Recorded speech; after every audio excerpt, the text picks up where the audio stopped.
बिस्मिल्लाहिर्रहमानिर्रहीम। अज़ीज़ तलबा व तालिबात, अस्सलाम वालेकुम वरहमतुल्लाहि वबरकातुहू। आज मैं 20 सितंबर बरोज़ आतवार एक मरतबा फिर लाइव लेक्चर में आपसे मुखातिब हूँ और आपको खुश आमदीद करता हूँ। प्यारे बच्चों, ये आज का जो क्लास है 9वीं जमात के लिए क्लास है और जैसे कि आप जानते हैं ये उर्दू क्लास है। और आज का हमारा उन्वान है बहुत ही अहम उन्वान क्या है? डॉक्टर सर मोहम्मद इकबाल की हालात ज़िंदगी और शायरी पर नोट। प्यारे बच्चों, डॉक्टर अल्लामा इकबाल का तारुफ करना, उस पर नोट लिखना, उस पर कुछ कहना, ये आफताब को, सूरज को शमع दिखाने के बराबर है। लेकिन फिर भी हम कोशिश करेंगे, क्योंकि ये एक अजीम शायर ही नहीं, एक बहुत बड़े अदीब, फिलासफर, एजुकेशनिस्ट, माहिर तालीम, जितनी भी इसके लिए अल्फाज हैं वो कम है। प्यारे बच्चों, क्योंकि 9वीं जमात का क्लास है, इसमें हम मुख्तसर करेंगे। इंशाल्लाह जब 10 में होंगे, 11th में होंगे, 12th में होंगे, तब आप देखेंगे अल्लामा इकबाल का मुकाम क्या है, रुतबा क्या है। इस पर किताब की ज़रूरत नहीं, इस पर आपको खुद देखना है। प्यारे बच्चों, मुख्तसर, क्योंकि क्लास सिर्फ 5-6 ज़्यादा से ज़्यादा 10 मिनट का है, लिहाजा मुख्तसर तौर पर हम इसके हालात ज़िंदगी और शायरी पर थोड़ा बहुत डिस्कस करेंगे। प्यारे बच्चों, जहाँ तक अल्लामा इकबाल का ताल्लुक है, मुख्तसर तौर इसका नाम है शेख मोहम्मद। आप निकाले अपनी किताब, दरसी किताब, सफ़ा नंबर 158, 159, उस पर देखिए, पूरा नोट देखिए, 2 सफ़ों पर नोट मुश्तमिल, लेकिन मैं मुख्तसर करूँगा। नाम, पहले हालत ज़िंदगी और उसके बाद शायरी, किस किस्म की शायरी की, क्या कमालात देखे, कौन से इसने उर्दू ज़बान को किस बाइम उरूज पर पहुँचाया। प्यारे बच्चों, मुख्तसर तौर हालत ज़िंदगी, नाम शेख मोहम्मद तखलुस इकबाल इसका नाम नहीं है, इकबाल इसका तखलुस है। और वालिद साहब का नाम था शेख नूर मोहम्मद। वालिदा का नाम था इमाम बीबी। और बच्चों, दादा का नाम था शेख रफीक। और योम पैदाइश 9 नवंबर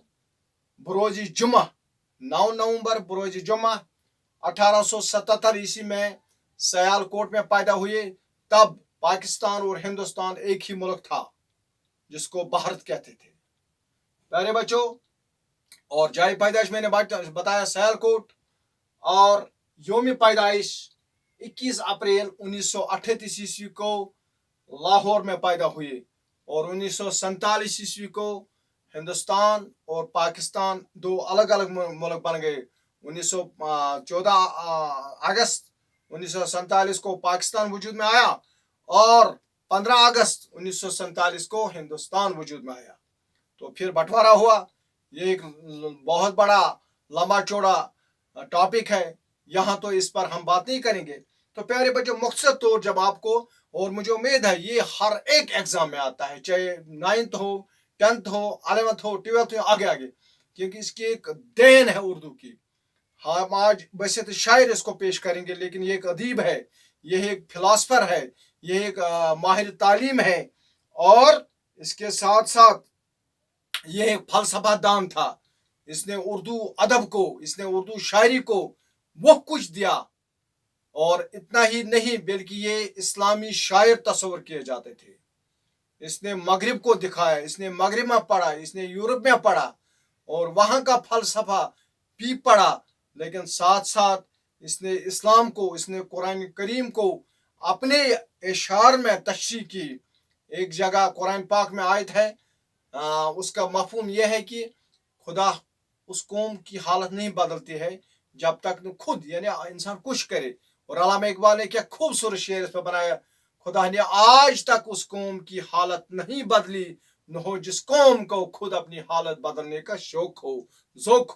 तो ये आयत है, मुझे उसके अल्फाज याद नहीं है, इंशाल्लाह दोबारा मैं आपको वो सुनाऊंगा। तो बहरहाल प्यारे बच्चों, ये थे हालत ज़िंदगी और शायरी। क्योंकि आप देखिए, मुख्तसर डॉक्टर सर मोहम्मद इकबाल के आबा अजदाद कहाँ थे?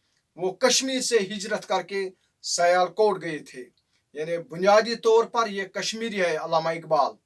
उसी शहर में, यानी सियालकोट में, जैसे मैं अभी बताया, 9 नवंबर 1870 को पैदा हुए और इकबाल बचपन से ही काफी ज़हीन थे। फलसफा में एमए करके इंग्लिस्तान चला गया। फलसफा जो सब्जेक्ट है, यहाँ हम कहते हैं मैथ मुश्किल है, मैथ डिफिकल्ट है, लेकिन जहां तक फलसफे सब्जेक्ट का ताल्लुक है तो ये किसी आम इंसान की बस की बात नहीं है। ये बड़े बड़े माइंड रखने वालों की बात है जो फलसफा पढ़ेंगे। फलसफा कायनात क्या है, फलसफा इंसान क्या है, फलसफे तारे क्या है, फलसफे सूरज क्या है, ये हमारे बस की बात नहीं। प्यारे बच्चों, वहां जब इसे एमए करके इंग्लिस्तान चले गए, किसमें किया? फलसफा में, नॉट ए जोक। फिर वहां इंग्लैंड में चले गए, इंग्लिस्तान में चले गए, वहां उसने पीएचडी की डिग्री करके लंदन से बैरिस्ट्री का इम्तिहान पास किया, जो एक बैरिस्ट्री एक बहुत बड़ी डिग्री है लॉ की, कानून की। और प्यारे बच्चों, और इसके साथ साथ अल्लामा इकबाल को ये क्रेडिट जाता है कि वो हर एक इम्तिहान में अव्वल आए और वो प्रोफेसर भी रहे। इसके अलावा उसने वकालत भी की। ये थी प्यारे बच्चों मुख्तसर हालात जिंदगी, क्योंकि ये 9th क्लास है। अब देखिए शायरी, मुख्तसर तौर में उसकी तारीफ करूंगा। अल्लामा इकबाल को इल्म व अदब से जबरदस्त लगाव था, यानी इल्म, अदब, नसर, गजल, जो भी है उर्दू अदब में उससे लगाव था। उसने उसको बहुत कुछ दिया है। आपका शुमार दुनिया के बड़े आलिमों मुफक्किरों में होता है। जो दुनिया के बड़े बड़े फिलासफर हैं, मुफक्किर है, आलिम है, एजुकेशनिस्ट हैं, उनमें शुमार होता था अल्लामा इकबाल का।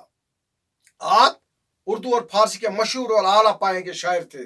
उसने फारसी में भी शायरी की और उर्दू में भी शायरी की, और शायरी क्या की? कुरान का तफसीर बताया। नसर में चंद किताबें लिखी, मगर उनकी शहरत का बायस उनकी शायरी है। मगर उसने इसके अलावा, शायरी के अलावा उसने नसर में भी बहुत सी किताबें लिखी हैं। प्यारे बच्चों, आप मिली शायर थे। मिली का मतलब है वो कभी कभी वतन पर भी शार लिखते थे। जैसा कि आपको याद होगा, हिंदी है हम, वतन है हिंदुस्तान हमारा, हम बुलबुलें हैं इसकी, ये गुलिस्तान हमारा। ये मिली तराना किसका? अल्लामा इकबाल का।